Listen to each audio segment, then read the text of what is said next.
Ya, sudah ada hasilnya. Nah, sekarang kita show table, Ctrl T. Kita pilih ke session cut. Jadi, sebetulnya gini ceritanya. Ini kan gaya geser tingkat. Nah, yang PX itu adalah gaya aksial tingkat. Sebetulnya gitu. Jadi, cara dapetinnya sama. Kalau VX itu dengan cara menjumlahkan semua SFD di seluruh kolom, sedangkan PX itu menjumlahkan semua NFD, normal force diagram.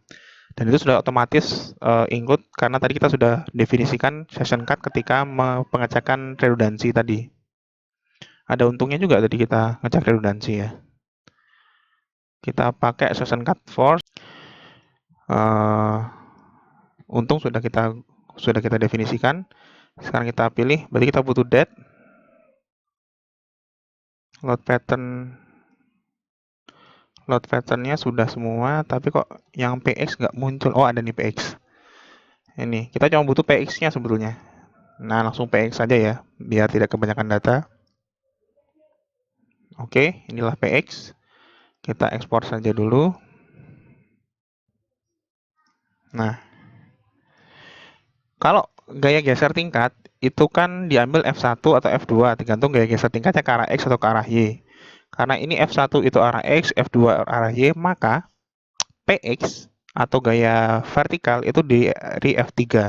Nah, ini sumbu X, sumbu Y, sumbu Z. Terlihat di sini, untuk PX kan nilainya hampir 0. Sebelah ini 0 ini. Coba ya, ini kan sebelah 0. Tuh, kan 0 kan itu, karena angkanya sangat kecil. Jadi yang muncul hanya ada gaya gravitasi saja. Nah, gaya gravitasinya itu adalah ini. Story-nya, kalau kita perhatikan ya, urut dari Z to A, ini, lihat, makin ke bawah dia makin besar, gitu. Karena sama kayak logikanya gaya geser. Kalau pada gaya vertikal, lantai 10 kan kolom itu hanya menahan beratnya sendiri saja di lantai 10. Tapi di lantai 9, kolom itu pasti akan menahan beratnya di lantai 9, ketambahan berat di lantai atasnya. NFD-nya kolom itu. Otomatis ini sudah dengan session cut tadi, itu sudah otomatis memenuhi kriteria yang diminta SNI.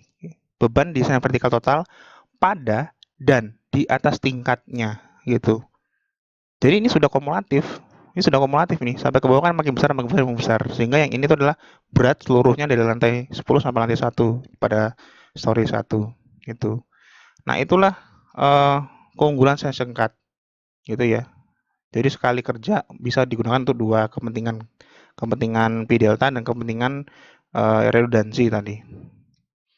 Oke, kita sudah punya PX-nya, sudah punya VX juga sudah punya, maka kita bikin di tidak beraturan, bikin sheet baru kayaknya ya. Atau di sini aja nih, di sini aja deh, langsung. Pada beban gempa arah X kita sudah punya delta, tinggal kita beri PX aja ya nih. PX satuannya kilonewton, gitu ya. PX ini mau ke arah manapun sama kan, dia arahnya gravitasi. Ini kita copy, ini kita copy juga, ini itu. PX sudah, delta sudah punya, ini ya tadi delta ya. Tentu saja deltanya delta akhir yang sudah dikalikan CD, sudah dikalikan dengan faktor skala gitu. VX berarti kita perlu VX. VX satuannya kilonewton. VX kita ambil dari file mana tadi ya? Ini kan file itu. Nah, ini dia. Ini untuk gempa arah X. Gempa arah X itu kita ambil yang ini, karena ini kan sendi plastis. Yang ini, yang apa adanya tadi. Jadi jangan dibuang file yang tadi kita pakai untuk pengecekan redundansi. Ini kita copy, sudah urut lantai 10 sampai lantai 1. Ini VX-nya, yang gempa arah X. Kemudian yang arah Y, VX-nya ambil data dari sini. Bukan ya, sebentar. Datanya dari mana tadi? Nah, ini gempa arah Y. Gempa arah Y, VX-nya ini. gitu. Kita kopikan. Oh iya, ya ini aja lah. Ini kita kopikan, taruh ke ketidakberaturan. Nah, ini dia.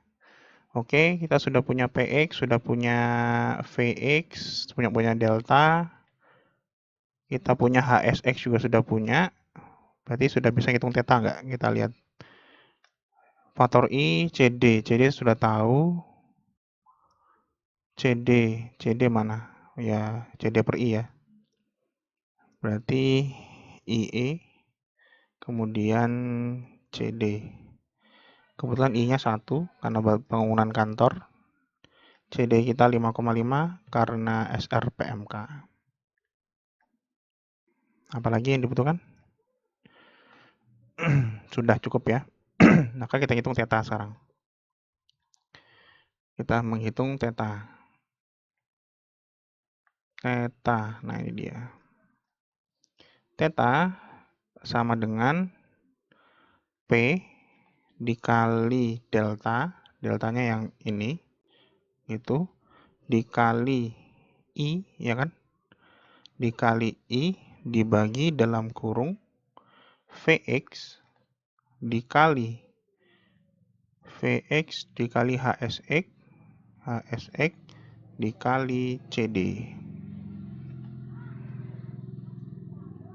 Oke, kita scroll ke bawah, tetanya segini. Kemudian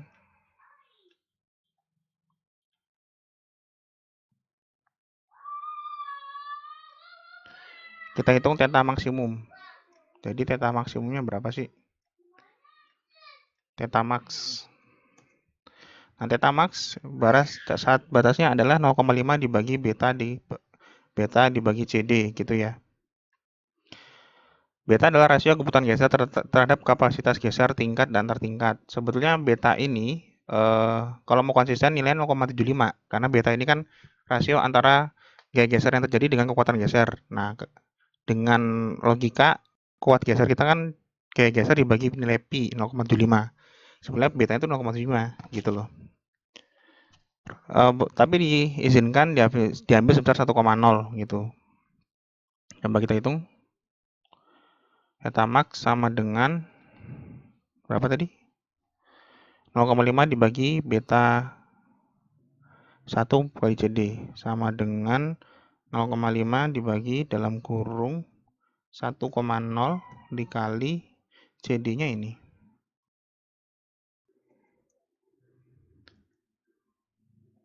Ini. Oke. Kalau misalkan kita ganti jadi 0,75 gimana? Sesuai dengan nilai itu. Oke. Kemudian status. Sekarang sama dengan if kalau ini lebih dari ini maka not oke. Gitu. Jika enggak maka oke. Nah, kita lihat. Nah, lagi-lagi kena di lantai 1. Memang berarti lantai satunya berbahaya ya. Lantai satunya itu awalnya story driftnya nggak masuk, kita modifikasi masuk, oke. Tapi setelah kita hitung pi deltanya, ini pi deltanya lagi-lagi tidak memenuhi syarat. Artinya memang ada problem stabilitas memang di lantai 1 ini, gitu. Ya lagi-lagi karena lantai 1 itu adalah tempat terjadinya sendi plastis sehingga memang ya harus hati-hati sekali di lantai 1. Oke. Kemudian kita cek pada pada gempa yang ke arah Y.